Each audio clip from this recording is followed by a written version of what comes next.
Thank you, Mr. Kevin Dearling, for the wonderful presentation. Coming up next, Infineon powering AI from grid to core to physical AI.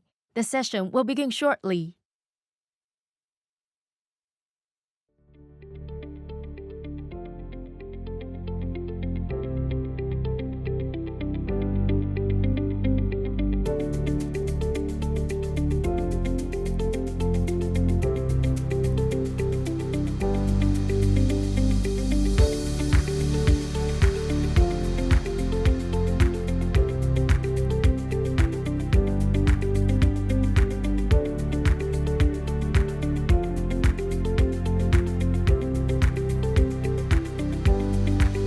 各位来宾，活动即将开始，请各位来宾加速入座，并请将您的手机调整为静音或震动模式，谢谢。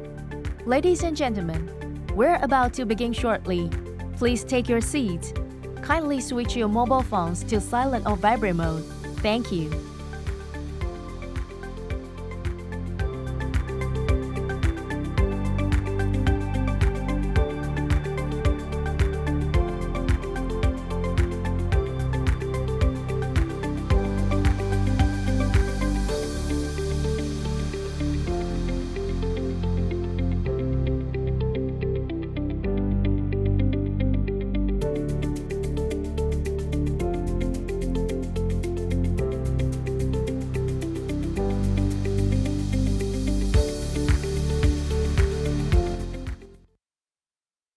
接下来的场次，我们非常荣幸邀请到演讲嘉宾 Infineon 电源与感测系统事业部总裁 Adam White 先生。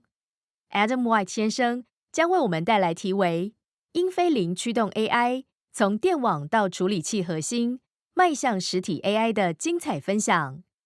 For our next session, it is our great honor to welcome our speaker, Mr. Adam White, Division President, Power and Sensor Systems at Infineon. Mr. Adam White will share his insights titled, Infineon Power AI from Grid to Core to Physical AI. Ladies and gentlemen, please welcome Mr. Adam White. 你好，你好. This is amazing to be back at Computex. Honestly, you can feel it. You can feel the electricity. You can feel the love with the collaboration. And of course, this is a huge window of opportunity for us and our partners as we move forward. I'm feeling the love. Are you feeling the love? Good. That's what I like to hear. Okay then. So what I'd like to do here is play the video, please. Look, we're in an AI revolution. Whether that is autonomous vehicles, whether that is humanoids, whether that is the smart grid infrastructure, one thing is for clear. The more that we use AI, the more compute power that is required, hence then energy. And we know that data centers will be built, the AI factories. And we within Infineon, we wish to partner up with the world-leading customers to make sure that we really do have a system understanding, not just at a product level, but a system level, to show that we've got the innovation and to make sure ultimately we are bringing value and scale. Scale is absolutely essential. And then ultimately, we wish to bring grid to core to physical AI. And what we'd like to do today is to be walking through a little bit of this topic from grid to core and then physical AI. I've only got here 25 minutes. And it's very difficult with me, with a wonderful audience, a big stage, a massive TV, to only show you a glimpse of what we will be showing today at this amazing event with the new announcements and the new launches, as well as the collaborations with our partners. So let me start with the grid. two amazing inventions that we're working with the ecosystem partners on. I'm sure you recognize as we move up to the higher voltage AI data centers, to ultimately to the microgrids. Today, this is a solid state transformer. I'm sure that you are aware of them, 20 tons. They've been in the industry for years and of course, incredibly robust. Now, moving forward, we recognize by using semiconductors, we can take these conventional solid state transformers and make them to solid state, or the conventional transformers to make them to the solid state transformers moving forward. And here you can see they could be 30% lighter from a size perspective. And of course, the efficiency will increase and further increase as we develop this technology. So solid state transformers, we believe, over the next years will become mainstream, and we're gearing up now to make sure that we can further scale with those customers of ours and the ecosystem partners. The other area that we'd like to highlight is the solid state circuit breaker. And again, these solid state circuit breakers are something that is now being deployed, not in the future, today. These are being deployed. And here, of course, the benefits are very, very evident. We talk about the ultra-fast fault isolation protection. And let me tell you a funny story. We work with one of the lead solid-state circuit breaker companies. And the CTO and the test engineers, when they first tried out our new technology, which I'll talk about in a moment, they thought there was an error. They couldn't understand why the solid-state circuit breaker was not coming out with the traditional isolation schematic or the simulation. Then we realized that they actually had to zoom in from milliseconds to get to the microseconds. And as they zoomed in, this was game-changing to this particular CTO that we're working with. And now the technology to do that is a new technology here, silicon carbide cool-SiC, called JFET. Very few companies on the planet Earth can do this technology. And we have also today announced a further portfolio of JFETs to enable solid-state circuit breakers. So there's no, people are coming to Infineon and saying, please ensure that we further scale this technology. So we have on voltage levels up to 1200 volts, new package technology as well to take advantage of this amazing circuit breaker topologies that is today shipping and further shipping at scale. So now let's move in. Let's go now to the evolution of the data center racks. So if you remember, and last year we showed the same graph, but we wanted to walk through a little bit more context with you. Today, legacy, we know these data centers, the racks are below whatever, 200, 300 kilowatts.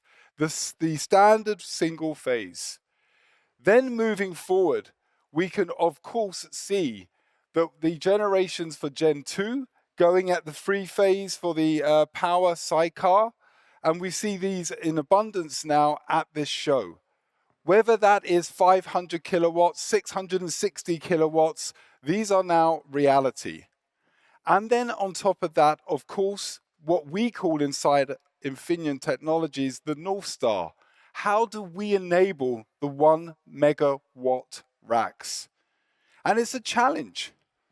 But those challenges bring in opportunities. Because again, there's no AI without power. Now, I'll go through this in a little bit more detail. However, we also wanted to make sure that this audience understands there is another miniature revolution taking place on agentic AI. This area is, of course, utilizing the CPUs. The ratios of the CPUs will change versus the traditional GPU architectures that we've seen. And of course, the benefits of this are very, very clear that we can do certain compute capability in the CPU agentic AI domain. The efficiencies, the latencies, that is very now clear to us as the industry. And we Infineon are very proud to be working with majority, if not all of the vendors in this space. Because again, the technology matters, the performance matters, the reliability matters, and we need to make sure that we have the capacity, the manufacturing, the sheer manufacturing capacity to support this incredible growth that is in front of us. Now, let's just take a look. Now, Infineon some time ago, even 3, 4, 5, 6 years ago, we recognized that you can address the AI data center infrastructure with a technology. But we anticipated with our system architects and with our customers that one technology is not good enough. We need 3 technologies from SiC, from silicon, as well as gallium nitride. And this gives us the opportunity to really be able to walk into the customers and give them the best solution with a combination or hybrid of all 3. Now, let me just explain here now how we see some of the build-outs of the functional building blocks of these AI data centers. Silicon is the fundamental backbone of our industry in many, many applications. Now, Infineon, of course, one of the clear leaders in power management in the areas, of course, of silicon. We're famous out there for ramping up the leading edge technologies. And this will stay. And in fact, today we also have announced a further portfolio of our Optimos 8 technology.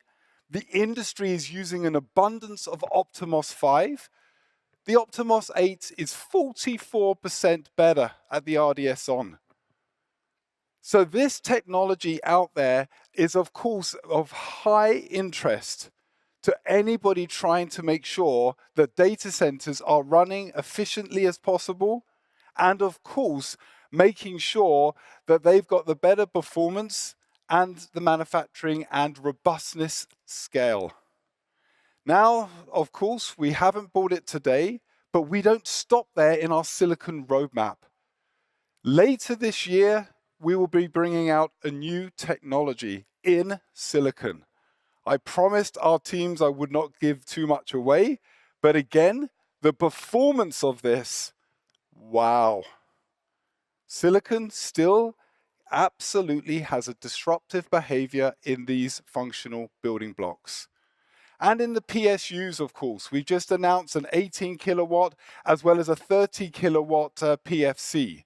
Again, utilizing here some of this great silicon technology. The next area, silicon carbide. As you move up from a frequency perspective, and you need then, of course, the capabilities of higher power, silicon carbide is the chosen choice of a solution. And we see this now more and more in a number of applications. And I'll talk about that a little bit later, but silicon carbide is something, again, we Infineon have recognized, and it's not just making sure we throw in silicon carbide that goes, for example, in other technologies like wind or solar. We're optimizing our silicon carbide for these functional building blocks. And at the same time, we've got one of the biggest and one of the most efficient, cost-effective manufacturing locations in Malaysia to make sure that we're building this at scale, because we will need this in the industry. And then finally, the tipping point here of gallium nitride. I'm smiling because it's been some journey of working in the industry to show the value, and the value of gallium nitride in simple language. The higher the switching frequency, then gallium nitride comes to life. And we see this now for the first time coming now in these building blocks, that of course you can go from the 48 volt to 6 volts.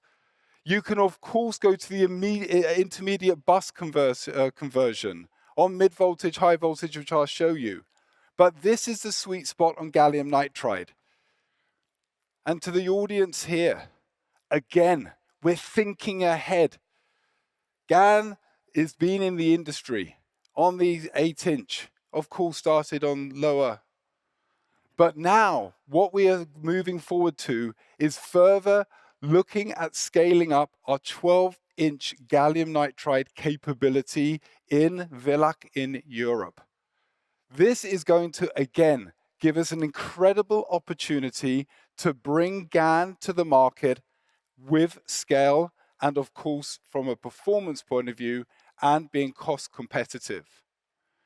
Now let's go through a little bit more talking about the industry first battery backup units. And again, there is here from the mid voltage as well as going into the high voltage. I wanted to bring this up because it's important for you to understand that we've been developing, again, with the ecosystem, with a lot of customers here in Taiwan, in many other regions around the world. And we have got these solutions right the way through from the mid voltage, going there from the 1.5 kilowatts all the way up to the 12 kilowatt, and then for the higher voltage, the 24 kilowatt. And we've got today also another announcement, a pure play 24 kilowatt solution using silicon carbide. So again, this is something we've been designing, optimizing our technology to be supporting. Now let's also move into another area, which is the intermediate bus conversion. And here again, very simply put, we have got the mid voltage as well as the high voltage. And these are the down solutions. On the mid voltage, we recognize there's topologies out there that we have created and we support within the industry on the interleave solution. And then, of course, there is performance benefits. And on the high voltage, as you can see here, at the 10 kilowatt, 1.6 watts per millimeter squared. I mean, honestly, phenomenal. And again, that is a pure play GaN solution.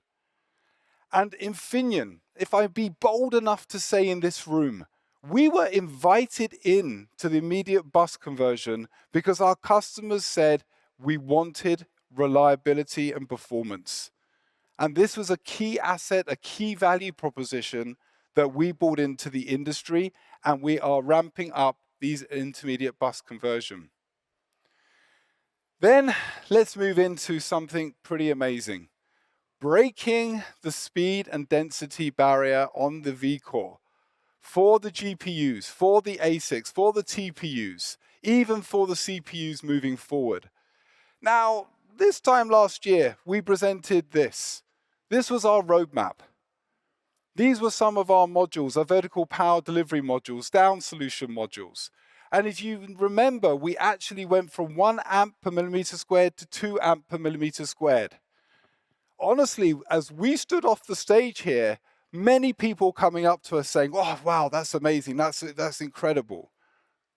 We're in production, significant production with these technologies. Now, we wanted to bring something else to make sure you see the roadmap, the commitment that we have within Infineon to the industry. Let me just walk this through to you. I'm going to talk about this part in a minute. This part here is what we call here the 2.5 amp per milliliter squared, the 4-phase solution. The slim vertical power module. Let me hold, because I'll show another slide on this very special technology. Then moving forward, we've got a dual phase solution. This again will go up to 3 amp per millimeter squared. And then moving forward, we will have a greater than 3 amp, and this one is a dual phase high density. And again, this will be for very specific applications that some of our customers have said, can you bring that to the market?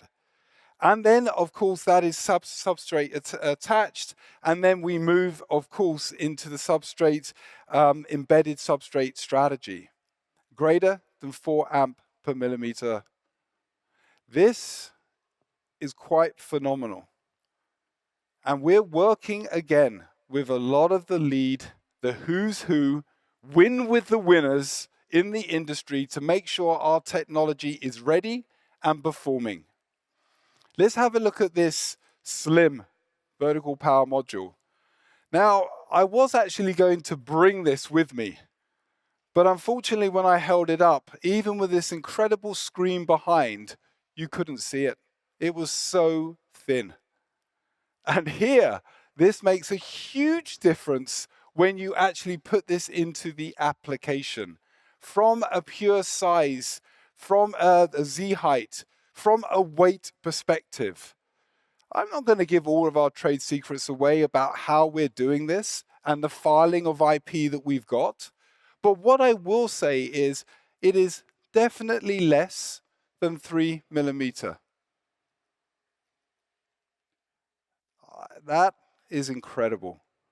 So we're looking forward to, again, working with the ecosystem and making sure we support their journey as the GPU goes up. Of course, the powers of the ASICs and the TPUs, as well as, of course, some of the CPUs now, we want to be part of that journey. Now here, what we like to show you is moving now from the AI, going now into the physical AI. Now let's just switch gears here, because Infineon, we got a plethora of solutions that are going into humanoids as well as robotics. Some of the latest announcements, whether it was at CES or whether it's in these types of conventions, there is a lot of Infineon technology and content in these humanoids. We have got, of course, the compute and the control. We got the connectivity. We got the charging. We got the battery management systems. And of course, we got the sensings, the motor control, as well as security. And I would like to now just do a little bit more of a deeper dive into you. And let's talk about the motor control. Of course, Infineon, we're pretty famous of understanding motors over the years. A humanoid has here potentially 70 joints. And again, we're bringing in our latest technologies to support the areas of motor control. And some of the areas, of course, need specialist technology. So let's now just go through a little bit of what we're doing. For example, here with the microcontrollers, we got our standard industrial consumer microcontrollers at scale with our PSOC family. But at the same time, we have the world famous, the infamous Oryx microcontroller, #1 undisputed, in there in the industry with FUSA capabilities. And on top of that, we have developed a special GAN technology with driver to be supporting these motor drive applications. And here it's very interesting. One of the visits that I had with one of the lead companies that have got very, very high ambitions for motor control, we finished the technical discussions. One of the very senior procurement people came in, looked at me and asked me one question. Do we have enough gallium nitride capacity to support their demand moving forward? Of course, bringing out the 12-inch story was a no-brainer. And then in the sensors here, again, Infineon, we are a power management company. Yes, we are. But we've also got incredible sensor technology. And this area, whether it's the position sensors or the current sensors, these are finding their way now into such applications. Zooming into the dexterous hand again, without going into too much detail, but we have a dedicated controller capability, the Motix family, and again, the sensors. And again, there is value propositions for us to bring this type of technology because we help the battery life, help with the miniaturization, and of course, ultimately helping with the performance. So, and the other area here is for us recognizing connectivity. We're recognizing that the data loads and the high volume data is significantly increasing in humanoids. As the humanoids become more and more sophisticated, also again, thanks to some of the AI activities that are out there in the industry, we recognize for the value propositions of latency, for example, for the high performance, that you need Ethernet. And this here is something that we're bringing out, and we did a recent acquisition that is going incredibly well from our post-merger integration.